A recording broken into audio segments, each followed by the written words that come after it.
मित्रों, भविष्य दर्शन चैनल में आपका हार्दिक स्वागत है। आज हम लेकर आए हैं नया विषय, लग्न की दृष्टि से कारक व अकारक ग्रह। आज जो हमारे 12 लग्न होते हैं, उन लग्नों में सबसे पहले आज हम बात करते हैं मेष लग्न की। जब लग्न हमारा मेष होता है तो हमारा कारक ग्रह होता है मंगल, सूर्य और गुरु। अब आप देखिए मंगल किस तरह से कारक हुआ, क्योंकि ये मंगल हमारा लग्न का स्वामी है, इसलिए ये कारक माना गया। सूर्य जो है क्यों कारक रहा, क्योंकि ये त्रिकोण का स्वामी है। और बृहस्पति क्यों कारक रहा, क्योंकि बृहस्पति हमारा भाग्य भाव का स्वामी है। इसलिए इस मेष लग्न की कुंडली में मंगल, सूर्य और गुरु हमारे कारक हैं, जबकि शुक्र, बुध और शनि ये 3 ग्रह हमारे अकारक हैं। अब हम देखते हैं बुध के बाद अकारक। बुध क्यों अकारक हुआ, क्योंकि ये तीसरे भाव का स्वामी है और छठे भाव का स्वामी है। तो त्रिसडाय जो है ये अकारक माने जाते हैं। तो तीसरे भाव का स्वामी होने के कारण, छठे भाव का स्वामी होने के कारण बुध हमारा अकारक हो गया। अब आप आती है बात शुक्र की।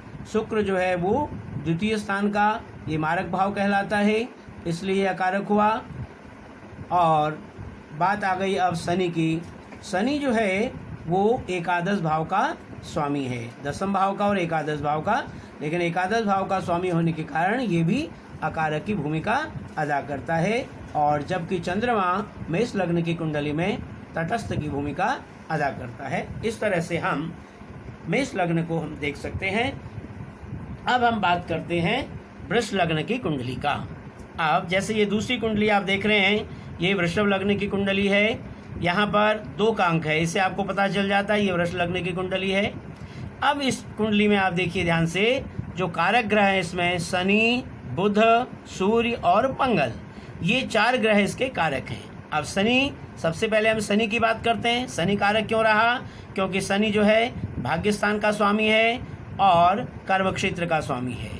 तो इसलिए शनि हमारे लिए, जब भी वृष लग्न की कुंडली में शनि हमेशा कारक रहेगा। और दूसरी बात आती है अब बुध की। बुध जो है हमारा ये त्रिकोण का स्वामी है।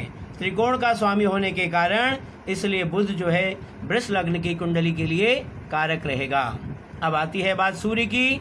सूर्य जो है केंद्र में बैठा हुआ है, सुख स्थान का स्वामी है, इसलिए सूर्य को वृष लग्न की कुंडली में कारक माना गया है। अब आती है बात मंगल की। मंगल भी आपने देखा होगा केंद्र का स्वामी है, सप्तमेश है, इसलिए मंगल कारक ग्रह वृष लग्न की कुंडली में रहेगा। जबकि चंद्रमा और गुरु ये दोनों अकारक हैं। अब अकारक होने का क्या कारण है, चंद्रमा तृतीयेश है, तृतीय स्थान का स्वामी है। तो तृतीय स्थान का स्वामी, छठे स्थान का स्वामी और 11वें स्थान का स्वामी जो है ये अकारक माना जाता है। तो चंद्रमा इसलिए हमारा अकारक हुआ क्योंकि ये तृतीयेश है। अब इस कुंडली में देखेंगे हम गुरु जो है क्यों अकारक रहा। गुरु हमारा अष्टमेश है और एकादशेश है। गुरु के एकादशेश और अष्टमेश होने के कारण इसलिए ये अकारक रहा वृष लग्न की कुंडली में गुरु। और शुक्र की जो भूमिका है वो एक तटस्थ की भूमिका है, क्योंकि शुक्र लग्नेश है और षष्ठेश है, इसलिए ये लग्नेश होने के कारण शुक्र ये तटस्थ की भूमिका अदा करेगा। इस तरह से हम कुंडली के भावों को जान सकते हैं कि हर लग्न की कुंडली में, इस लग्न की कुंडली में कौन कौन से ग्रह कारक रहेंगे, कौन से अकारक रहेंगे और कौन से ग्रह तटस्थ रहेंगे। वृष लग्न की कुंडली में कौन कौन से ग्रह कारक रहे और कौन से अकारक रहे और कौन से ग्रह तटस्थ रहे। अब हम आगे बात करते हैं अगले लग्न की।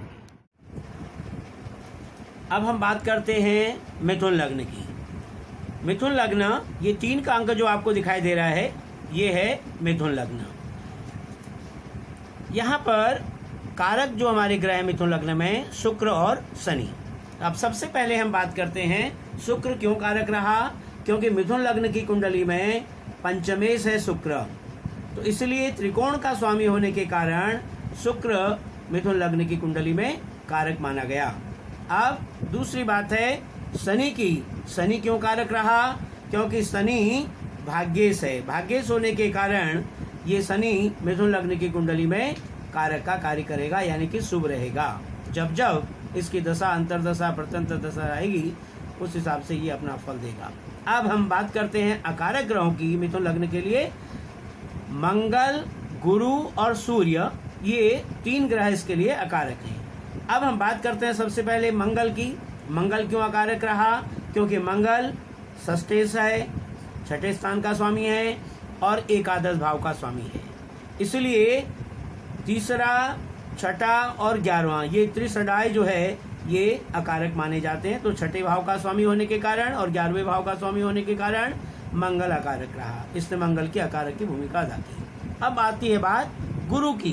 गुरु क्यों अकारक रहा? क्योंकि गुरु जो है यहाँ पर 2 केंद्रों का स्वामी है। तो सप्तम स्थान का स्वामी है, एक जो है 10वें स्थान का स्वामी है।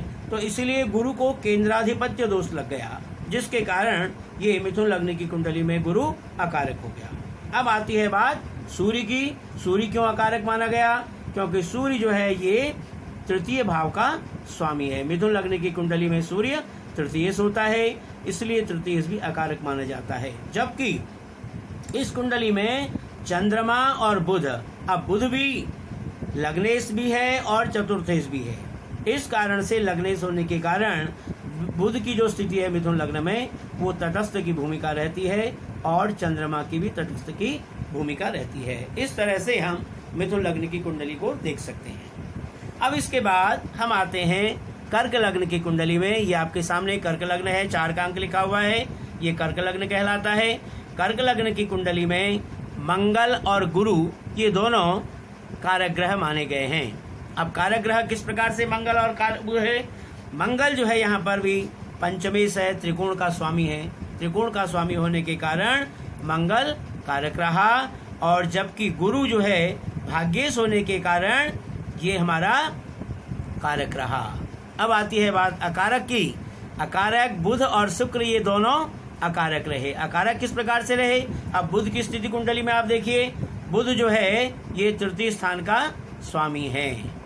तृतीय स्थान का स्वामी होने के कारण ये अकारक हुआ कर्क लग्न की कुंडली में। जबकि शुक्र यहाँ पर एकादशेश है, चतुर्थेश है और एकादशेश है, लेकिन एकादशेश होने का दोष इसको लगा, इसलिए ये कुंडली में शुक्र भी अकारक हो गया। अब यहाँ पर सूर्य, चंद्र और शनि की जो भूमिका है वो तटस्थ की भूमिका रहेगी। इस प्रकार से लग्न का स्वामी होने के कारण चंद्रमा तटस्थ रहा, और केंद्र का सप्तम स्थान का स्वामी और अष्टम का स्वामी होने के कारण शनि की भी जो अपनी तटस्थता की भूमिका है। सूर्य जो है द्वितीय से, इसलिए ये भी जो है तटस्थ रहा। इस प्रकार से हम तमाम सारी कुंडलियों में हम उसके कारक, अकारक और तटस्थ ग्रहों की भूमिका को देख सकते हैं, जो हमारे लिए आगे फलादेश करने में सहायक सिद्ध होती हैं। धन्यवाद।